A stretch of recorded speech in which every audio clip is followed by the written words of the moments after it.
prices on cancer medication? So there was this drug that people actually needed. He bought the company, and then he increased the price 3,000%.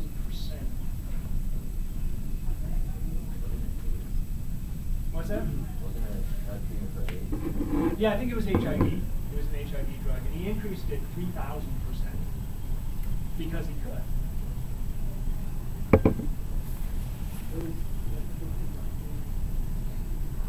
What happened what happened after he did that? People got mad. Why would they get mad? He's making a profit. They can't afford it. Hospitals can't afford it. Nobody can afford it. They can profit off the suffering of others. But no one can afford it. How do you Because they needed it. So they had to find a way to get it, right? It's either that or die. So he's getting his money either way, even if it's way beyond people's. He has justification.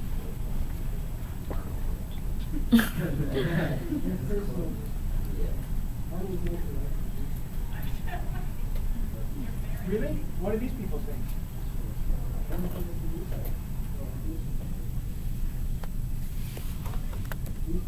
Well, here you're talking about censure and the fine. Well, censure isn't that just like formally disapproving of it? Yes. Is that's not such a big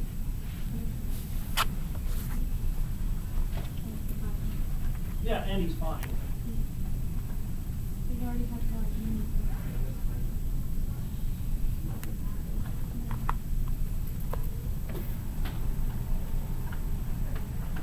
I hear a lot of Marcus Corelli fanatics.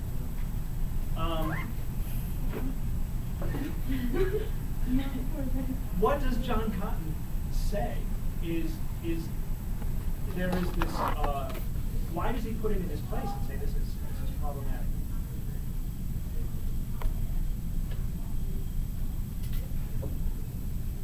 They want to sell it for a lot, for a buck or two. So yeah, but people have been doing that since the ancient times. Why is John Cotton saying that this is an issue? because there are some rules for trading.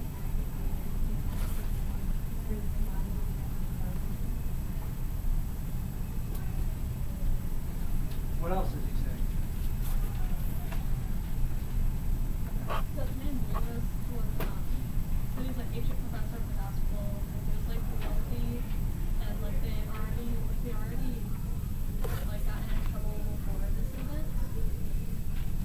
What do the Puritans think about wealth? They think it's granted by God. It's granted by God. If you're successful, it's because God has determined that you're going to be successful. If you're not doing well, chances are God probably has a hand in that as well. What if you're incredibly successful, God smiles on you, then you are dealing with some commodity, and the ship goes down at sea because there's a storm, and you lose all of your product. What Cotton actually gives us this incident, what does he say? He must look at it as his own fault or stuff, and therefore must not lay it upon others. It's his own fault. It's God's punishment. This phrase, in fact, act of God, still exists if you ever read a warranty for almost any product that you buy. It still exists in insurance policies. We still use the phrase act of God, which are all of these things that just happen that have nothing to do with anyone's fault. Like what?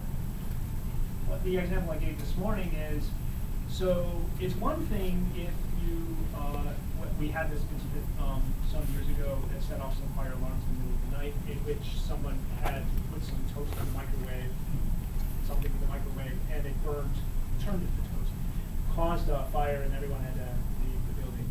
Imagine that the thing had actually caught fire in the microwave. You know, whose fault is that? The person who put it in there. Now, another situation. It's a pretty new microwave, but it turns out there's an electrical fire that starts from inside the microwave. Whose fault is that? Probably the company that didn't put in proper shielding within the microwave, and so it catches fire. What happens if you're using the microwave? It turns out there's a leak in the roof of the building, which causes water to drop on top of the microwave, which then causes some kind of other. What's that? Okay. What happens if lightning strikes the roof?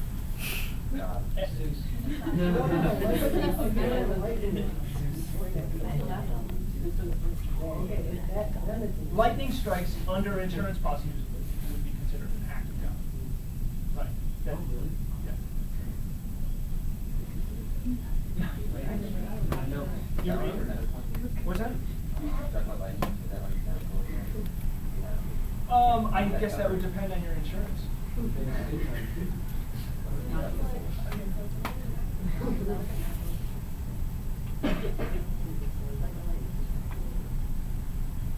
Yes, unless you live on a floodplain and then your house is destroyed by a flood. In which case the insurance has already told you you're not going to be responsible for the floods because you live on a floodplain. Like an area where water is always flowing through. Because you're at a low point and all the water is always going that way in order to drain away. No, before they were having droughts, California every spring would have floods. Well, now they're having now they're having this apocalyptic drought, which is like not going to end. Looks like. They used to have every spring. There would always be on the ABC nightly news. You would see somebody like, I can't believe my house has been pushed away by the flood. I was like, I can't. You built it on a floodplain. What were you thinking, putting up on a hill like that? It was both an act of God and perhaps Darwinian in nature. So I mean, anyway, so this idea of the act of God goes back a long way, and they saw this literally. It's not just natural disaster. We would say, well, who could have stopped the ship from actually going down the sea? But the Puritans say, no, it's God punishing you for determining that you're going to lose the product. Therefore, you don't have the right to try to make up for it now by jacking up the price on everything else that you're selling. That's not okay, because this was all God's design. Now, where I'm going with this is the Puritans are going to set up institutions that reflect their outlook. What we saw yesterday, where they believe that people should be contributing to the community. They should be taking care of people. That they should not be, just because they can, doesn't mean that they should be charging exorbitant amounts for their products. They should be successful, but they should be modest. Now, there's a few other things you should know about the Puritans. One is, remember I told you they're very middle class. They're very religiously devout. They have a certain set of principles. In fact, they're going to found a number of institutions to train future intellectuals and religious leaders with the expectation that they will instill the same values in people going forward. Maybe you've heard of a couple of these institutions. Maybe. One of them was called Harvard. What? Yeah. Harvard was founded by Puritans with the intention of training future Puritans in this thing. Explains a lot. Never heard of it? Maybe you've heard of another one that they founded, Yale. Yeah. Yellow? Yeah. No, YOLO. Connecticut. They also founded another one. Maybe you've heard of this one, Dartmouth. My math teacher went there. I found my math teacher's YouTube channel and he subscribed to Tobuscus. Oh my god. And just Dartmouth. He's a graduate of Dartmouth. Oh, jeez. Guess who else is a graduate of Dartmouth? You. No. My math That would be teacher. funny. No. The governor of Illinois. Wow. Bruce Rauner. Oh. I think I know who's failing the quiz. Everyone. Kill me in my life. Oh, you mean the pretest? Eventually you'll know all of them. I didn't know I don't know anything. What? I don't know anyone. I still don't know. I learned it after the Anyway, in terms of like Puritan principles, you can't get further from Puritan principles than the government. So it's kind of anyway, they had a set of ideas. They established these institutions, and they're supposed to enforce the religious teachings. Right? That is the whole idea behind Harvard-Yale government. The other thing that you need to know is when these people arrive. I think I told you they have to go through a rigorous interview process to determine whether or not they belong in the community. And that determines where they get to sit in the pews. When they start new towns, the first thing they do is they tax themselves, they establish a church. This is going on, all the various communities are doing this. And here's the other thing, which is the most incredible part. These people had a civic engagement that is pretty much impossible to fathom today. Every adult male in the 17th century in the Puritan communities, every adult male, which would be the equivalent of me telling you everyone in this room, right? The 21st century equivalent of me saying every one of you in this room is going to hold elected office at some point in your life.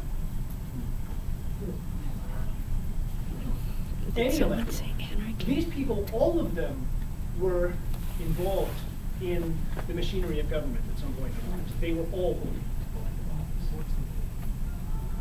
I mean, that's an incredible amount of involvement. Was it like required? Or like No. just like expected? They were just what they did. You know, the way Harvard always beats Yale in football. Oh. You know, it's just expected. You know that there is a you know the famous is it like Harvard beats Yale 25-25? The team's tied, but you know Harvard wins. I don't know what a sport is. What? How? I don't get this. 25? Isn't football determined by points of 7? 25?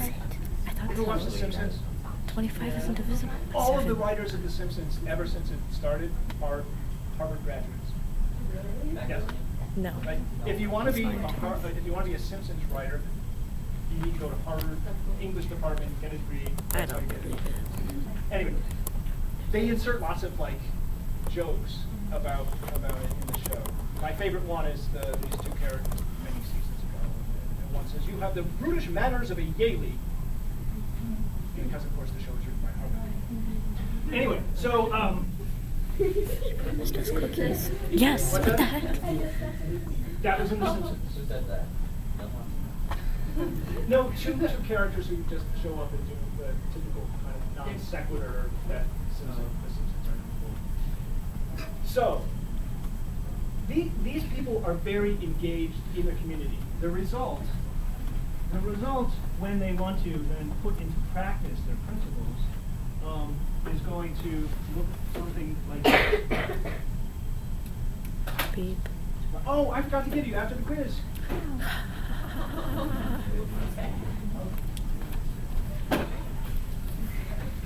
I was going to not do this week, but hey, Shema. Let's hope that we get the bucket last so we can eat like tons You of them. can't eat just one. You just keep going. Take yourself an egg. Oh, that confused me for a moment, because tag. Oh. It's like, So, here's what they do. they cry. They create a taxation system, an incredibly elaborate taxation system that reflects these values. They decide that everything is pretty much variable, with the exception of, say, wine, rum, and tobacco, which are the kinds of things that the Puritans don't really like very much anyway. They put flat taxes on those. What is the difference between regressive and progressive taxation? Regressive is backwards. Progressive is not. Progressive by flow are taxes. You lucky. Regressive. Chocolatey, as in. These are good words to know. Oh. These are good words to know because the Illinois Constitution requires regressive taxation. It is required by Constitution. You can't have any other form. Why? Because it's in the Constitution. They wrote it that way in 1970. The other kind is graduated, or sometimes called progressive taxation.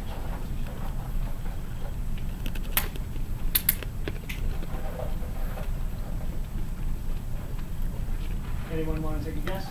Yes. Progressive, you pay your taxes and then the government. No. Thank you for guessing. Is that one's like a flat amount and one's like on a scale? This is flat. This Like is me. From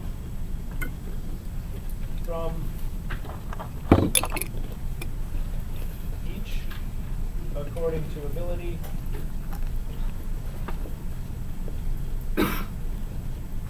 to each according to need, or one's superfluities or others' necessities, right? That would be the Puritan notion. The more you can afford, the more you should be earning. The reason, what's that? Yes.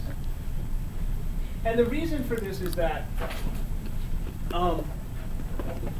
regressive taxes hit people at the lowest income the most, because it's harder for them to actually come up with the money that they would need.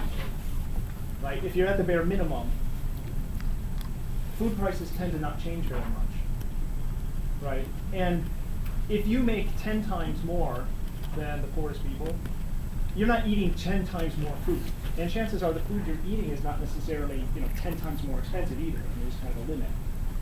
So wait, don't we have taxes At the federal level, Illinois state, the state of Illinois requires, according to the 9th section of the Constitution, that all of our taxes are flat. So Illinois, No, just Illinois. Yeah, this has been one of the problems with the state trying to afford a budget has to do with what to do with revenues, because we don't really want to raise taxes, but we kind of have to raise taxes, and because it's required that it be flat. We could amend it, right? We could amend it. That's not what it is right now. It's been flat since 1970. Is that only applied to state tax? Or is it zero? What do you mean? Like, aren't there certain taxes that the state puts on Oh yeah. So, for instance, when your parents pay their property taxes, they're paid through the county. Yeah, does the county have to be progressive as well? Since it's in Illinois, or can it be directly? It's so for instance, the taxes you pay on your house are by the value, which is done by the county assessment. But an income tax, according to the state constitution, income tax has to be exactly the same. And right now that is at 3.5%, and they're talking about increasing to 4.5%. And it was at a temporary 5% when the government took office and moved back down, and now they want to put it back up. Getting rid of it. Yes. So is Illinois like, is it common for a state to have regressive taxes, or is it just Illinois that requires regressive? I don't know how common it is. So Washington State, with home to Bill Gates, Microsoft, so on, they have no state income tax at all. Everything is paid for by sales taxes, which are by nature regressive, because I mean you may buy more and therefore pay more, but the tax doesn't change depending on it's just everyone's paying that same percentage. They don't, however, Washington State doesn't tax food. Illinois taxes all sales, doesn't matter what it is. Most of the surrounding states around Illinois all have some kind of graduated income tax, including Iowa, which has a really elaborate system. Then there is a state like Montana, which has no sales tax at all, but they have graduated income tax, which is pretty progressive. So all of these things vary by state. I don't know how many states would have flat taxes. Illinois in the Midwest is rather unique in this regard, and the other Midwestern states are. Why is it called regressive? Like, isn't that a negative connotative word?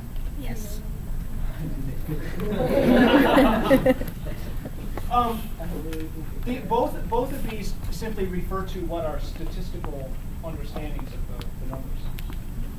So the regression is statistically how it works. Graduated is statistically how it works. So yes, it gets a negative connotation, but it has nothing to do with that has to do with what we've done to the word. Are you get tax returns on the road?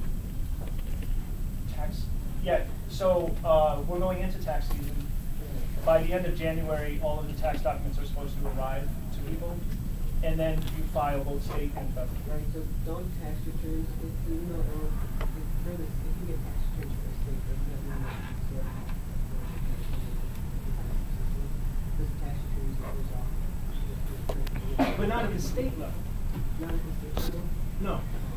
No, so your income, whatever income you make, the state is going to take, the Illinois state is going to take 3.5% of your income, regardless of where you are in the income. Okay. The federal level, though, will take different amounts, which the average person pays around 30% total in taxes. That includes lots of different things. That's not just the income tax. There's payroll taxes. Anyone who's getting a check is paying payroll tax, which is coming out of every single check. So they're not seeing it right away. The income tax comes just once a year, so everyone sees it. Were these two systems like were they survived when they Well, this is where I'm going. So this system is clearly what the Puritans adopt. This system comes from Virginia. The Virginians never put a value on anything. And if you remember, I was telling you yesterday that the thing about Virginia is that you have basically 90% of the population poor. 10% are children of the aristocracy. And they really just don't want to tax themselves. So the easiest thing for them is to just come up with flat tax and just have flat tax anyway. But it's regressive. And as you're going to see, it has consequences. I told you Virginia is a very volatile place, socially. And the reading that I put up there, Bacon's it's the last document for this week that I put in Google. I don't remember. It has something to do with Bacon. The document is about Bacon's Rebellion. It's an account of what happened in 1776. And as you're going to see, the taxation and people's ability to pay actually has something to do with that rebellion. The rebellion, I will talk more about next week, but it allows us to discuss a number of, I've used it as an example over the years because it allows us to actually deal with a number of issues. So it's symbolic. One of them has to do with the tax issue and the difference between a Puritan outlook, which is, helping each other out, and a Virginia outlook, which is more about, what can we do to just not have to pay our taxes, and to keep slavery, and so on, right? And so this is an intentionally oversimplified system that actually has consequences, and that the regressive taxation actually has an effect.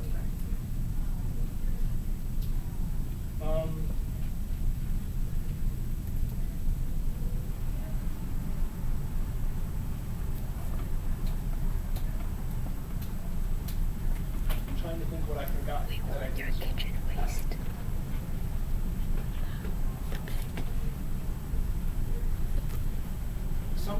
One of you just asked me a question about Sokaj. So this part here in Massachusetts,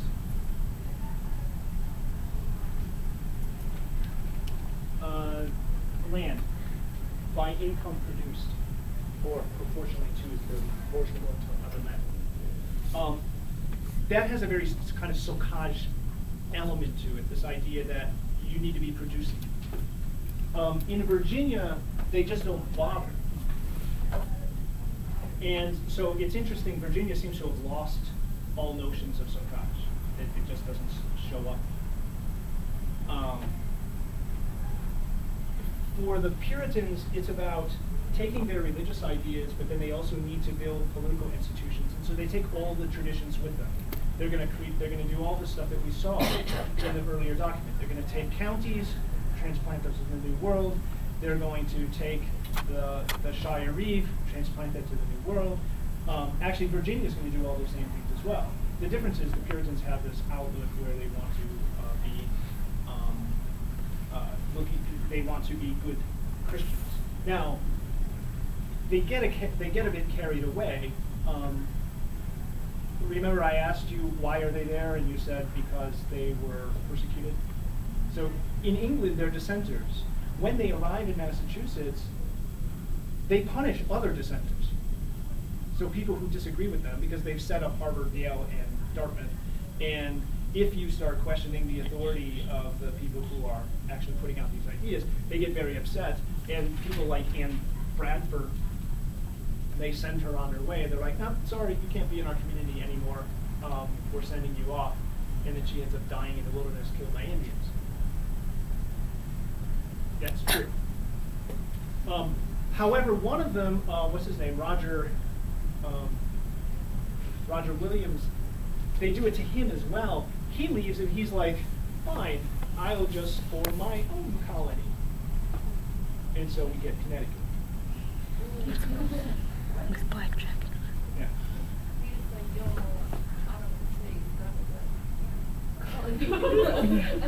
Well, no, they send them off. Well, you have to remember, there's not much of a population, and they do have the problem that there are indigenous people living out on the frontier. So it's not necessarily a positive that they're sending you off.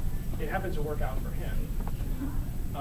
They're going to establish a bunch of new colonies. They're going to establish some of them by charter. Well, ultimately, he has to get a charter, which he gets permission for. But some of it is because they're disagreeing with the community that they're in. But ultimately, we're going to have all of these different groups. But they tend to be a little bit closed-minded. I have a question for you, though.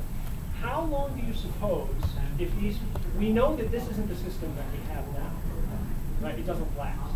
How long do you suppose these ideas, the Puritan ideas, and this civic engagement where everyone is holding political office, how many generations do you think this lasts? 1 generation. 7 generations. 7? 0 generations. 0? 3? 3. Half. Anyone else? 4. 5. 3.5. Enough. No, 3 generations.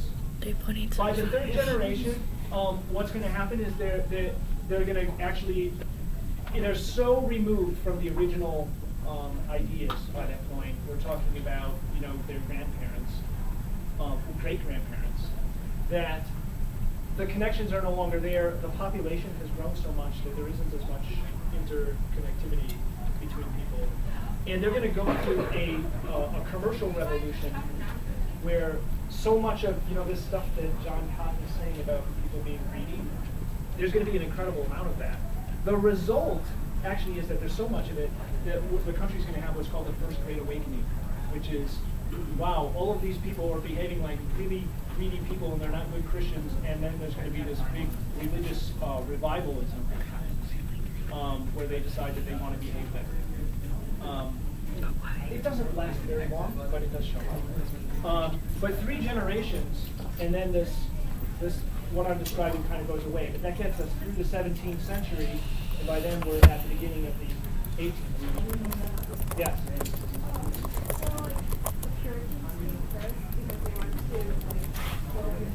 What was it? And then Yeah, they were actually being persecuted. Right?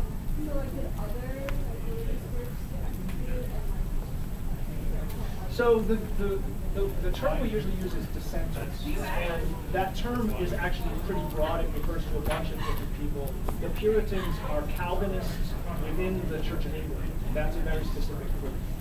But there are going to be other groups. Some of them will be called there will be Anabaptists.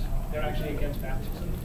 There will be antinomians, which would be kind of like almost like an early kind of almost secular. They're not atheists.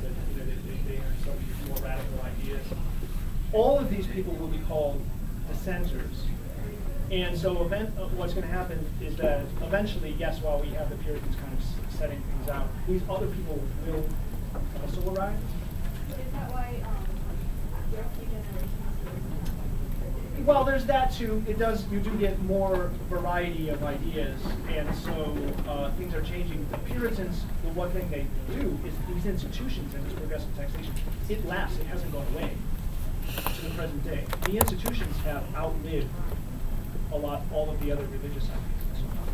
And Virginia, did I tell you what happens to all of Cromwell's soldiers after the English Civil War? They die. No, they all go to Virginia. And then they die. Why? Because they weren't close enough to Keep that in mind when you're reading the document from London.